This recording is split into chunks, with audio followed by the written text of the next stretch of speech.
Assalamualaikum semua. Apa khabar? Semoga hari ini dilimpahkan rezeki, dipermudahkan segala urusan kita dan dijauhkan dari segala wabak penyakit.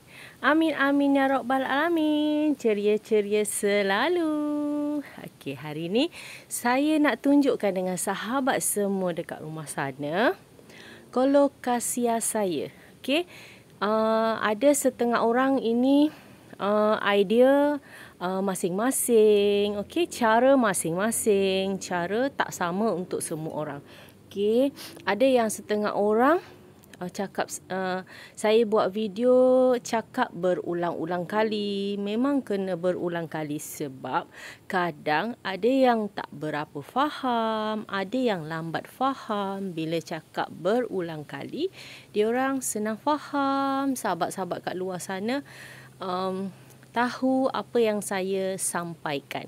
Kadang-kadang saya dah buat video, diorang tanya lagi dalam WhatsApp saya. Okey, kadang ada yang tak faham pun boleh je tanya saya balik sampai faham, sampai boleh menjaga tanaman-tanaman dengan sihat, subur. Itu perkongsian saya dan cara saya sendiri. Okey, jumpa lagi dengan saya Aisyah Bunga.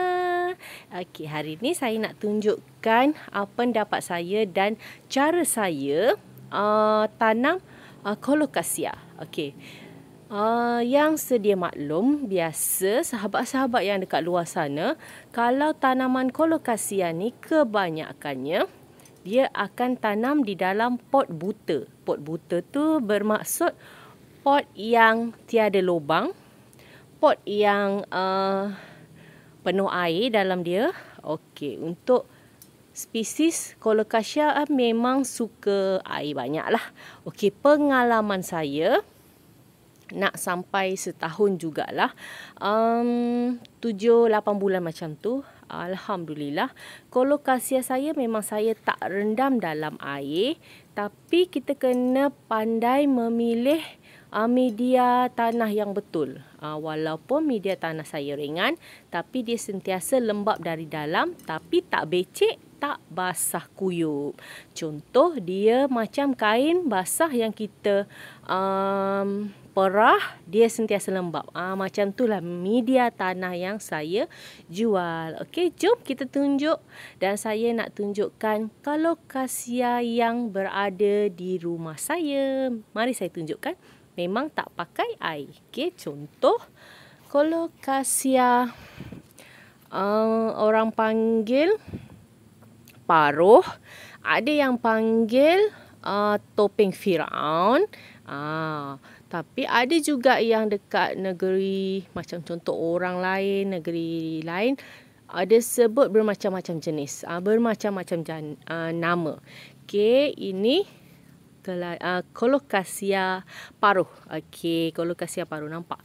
Memang saya tak rendam dalam air, tapi saya pakai media tanah yang poros, tapi sentiasa basah, bukan becek.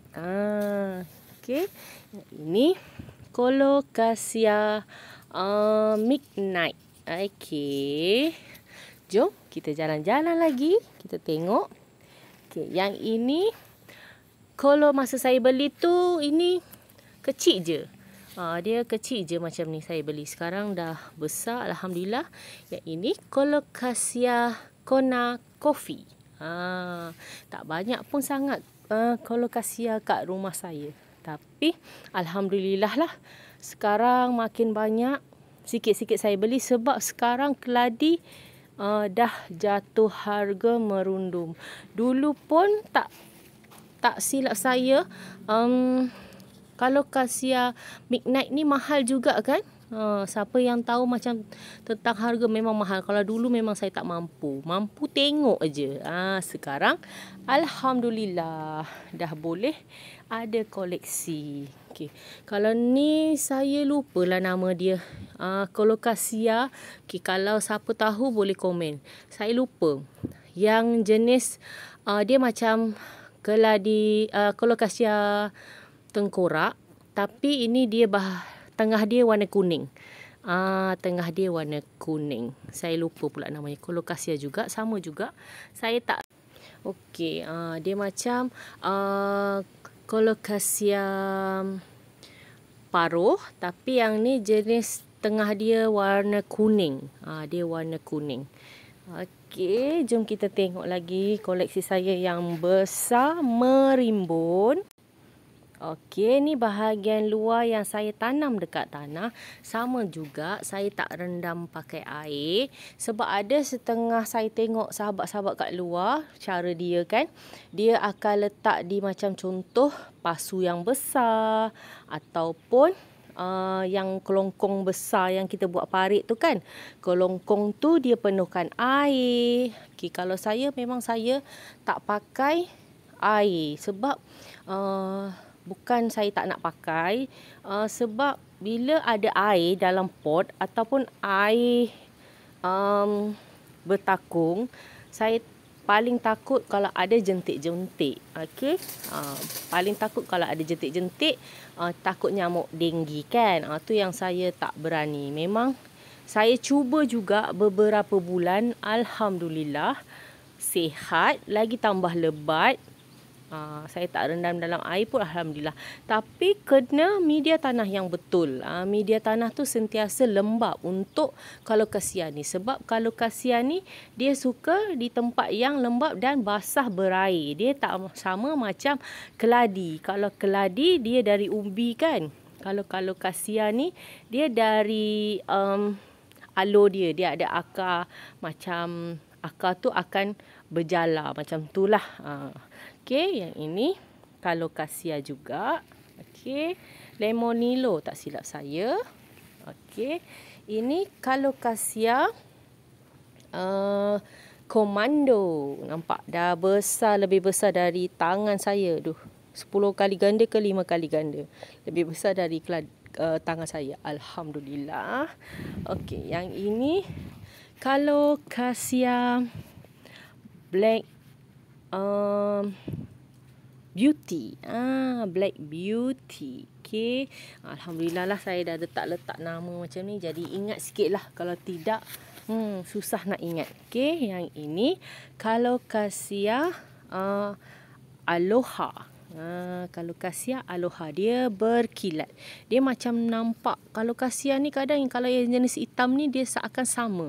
Tapi tak sama. Ni dia sama macam Coney Coffee. Tapi Coney Coffee dia bulat.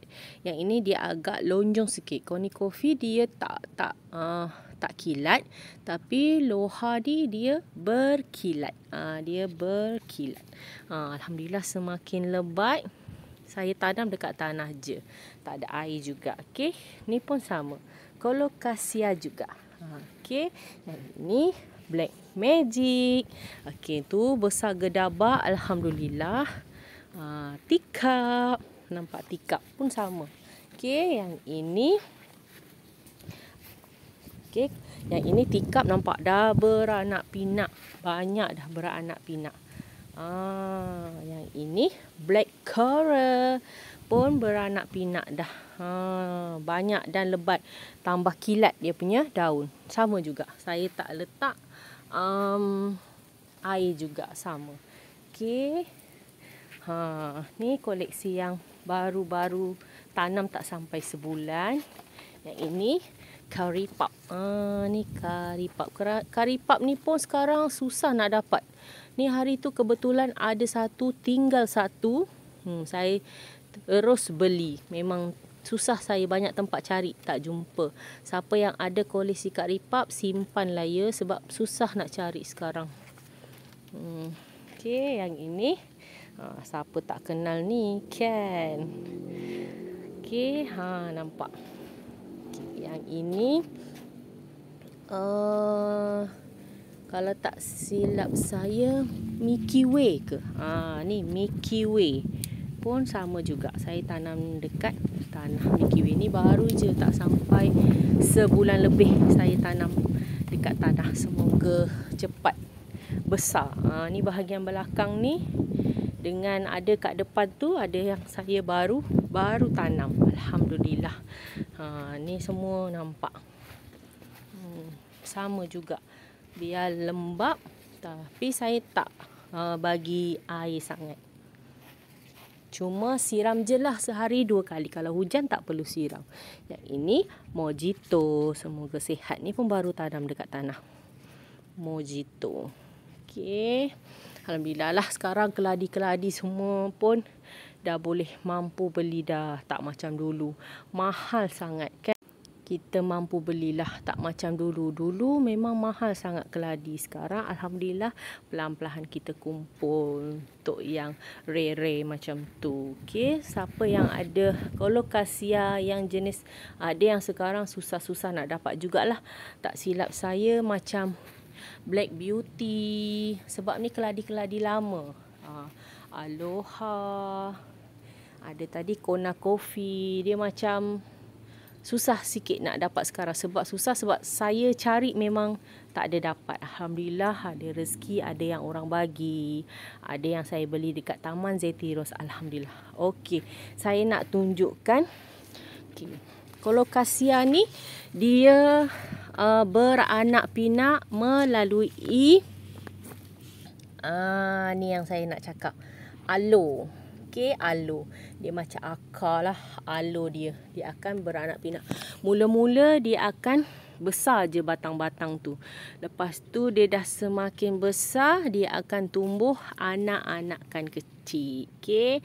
Kalau macam contoh, ada setengah sahabat dekat luar sana, dia akan potong, lepas tu akan tanam. Okey, kalau saya, petua saya, sebab kadang kalau kita korek-korek, kita potong, kadang daun dia akan layu. Lepas tu nanti dah tak bermaya lagi kan. Okey, saya selalu kalau nak cuba dengan petua saya selalu akan letak setiap tempat yang ada anak tu, saya akan letak pasu macam ni. Pasu macam ni, saya bagi dia berakar dalam pasu kecil-kecil macam ni. Nampak kalau ada aloe-aloe macam tu, saya akan tanam dekat pasu kecil-kecil. Okey, tepinya ni kita potong lah. Okey, tepinya kita potong macam ni. Kita masukkan akar dari tepi. Masukkan akar dari tepi, kita tanam. Bila-bila nanti kita akan potong di bahagian sini. Okey, potong di bahagian sini, kita boleh tanam ke pasu yang besar sikit. InsyaAllah tak akan layu. Ni semua. Okey, itu pun sama. Yang ini tikap. Tikap dah beranak pinak, banyak, dia akan tumbuh aloe. Kalau mula-mula memang dia tak tumbuh aloe macam ni lah. Dia macam akan lebat dulu. Okey, akan lebat. Nampak. Dia dah beranak-beranak. Banyak. Nampak. Kadang ada setengah orang, kita nak cabut sekali ni sebab nak korek lagi, nak cabut lagi. Dia lepas tu nanti akan layu kan. Okey, kalau saya akan buat macam ni lah. Nampak. Bila buat macam ni, senang. Okey, lepas dia dah besar, kita tengok dari bawah. Nampak contoh macam ni. Dia dah ada akar keluar. Okey, kalau akar tu dah keluar banyak, okey, kita dah boleh potong. Kita dah boleh potong. Okey, kalau ada yang setengah nak buat dari keratan batang pun boleh. Sebab dia punya akar ni panjang tau. Nampak? Akar ni panjang. Okey, kita tengok mana yang ada macam ni. Akar dia tu, kita potong. Kita dah boleh tanam dah. Yang ini kita dah boleh tanam. Okey, kita tanam, nanti dia akan tumbuh lagi pokok. Dia akan tumbuh lagi pokok. Okey, kalau siapa yang nak buat cara macam saya ni, senang je, nampak. Potong aja. Lepas tu kita masukkan pokok tu. Okey, kita masukkan. Kita potong ni, nanti boleh tanam ke pasu yang besar sikit. Jadi dia tak layu. Itu cara saya kalau nak pokok kita tak layu. Sebab ada setengah sahabat-sahabat kat luar sana Dia tak pandai, macam contoh nak tanam anak keladi biar dia tak stres. Ada setengah orang, kalau kita terlampau usik dia punya akar tu, dia akan stres. Besoknya stres tu, nak tahu stres ke tak pokok tu, besok kalau kita tanam tu, dia akan layu, daun tu akan layu. Okey, cuba buat cara saya untuk pokok alocasia lah yang ada akarnya merayap macam tu. Okey, senang je. Try taruh pasu, lepas tu dah boleh letak tanah dalam pasu tu. Okey, nanti kalau dia dah tumbuh akar dari bawah pasu, kita dah boleh tanam dekat pasu. Kita potong, kita boleh angkat dan semai. Senang je. Okey, itu cara saya. Okey. Okey. Itu perkongsian saya untuk kali ni. Colocasia yang saya tanam tak pakai air, tapi media tanah sentiasa lembap. Okey, baik untuk colocasia juga. Tanam merimbun lagi lebat. Alhamdulillah. Okey, bye. Jumpa lagi di next video akan datang. Bye. Assalamualaikum. Jumpa lagi.